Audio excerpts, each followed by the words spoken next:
Paano kung ang isang lungsod ay puno ng kasamaan? Pero may isang taong nanalangin upang sila ay maligtas.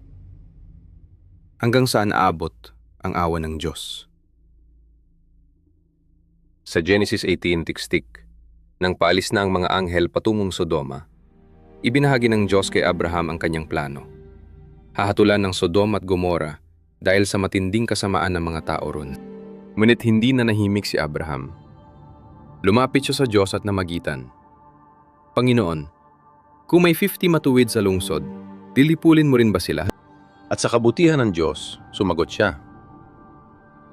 Kung may 50 matuwid, patatawarin ko ang buong lungsod. Nagpatuloy si Abraham. 45, 40, 30, 20, hanggang 10 matuwid. At sa bawat pakiusap, ipinakita ng Diyos ang kanyang awa. Ngunit pagdating ng Genesis 19, dumating ang mga anghel sa Sodoma at doon nakita ang tunay na kalagayan ng lungsod.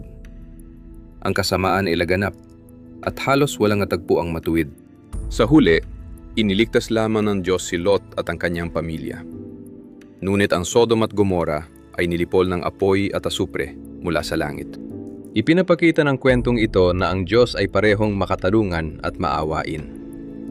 Handang magpatawad ang Diyos, ngunit hindi niya pinapabayaan ang kasamaan. Ngunit may mas dakilang tagapamagitan pa kaysa kay Abraham, si Hesukristo. Hindi lamang siya namagitan para sa isang lungsod, namagitan siya para sa buong sangkatauhan. Habang tayo ay makasalanan, Ibinigay niya ang kanyang buhay sa krus. Ang kanyang banal na dugo ang naging kabayaran upang tayo ay maligtas mula sa hatol ng kasalanan.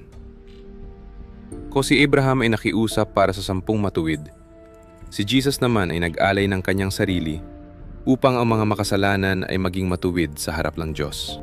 Ang tanong ngayon, tatanggapin mo ba ang paanyaya ng kaligtasan na ibinigay ni Jesus sa krus?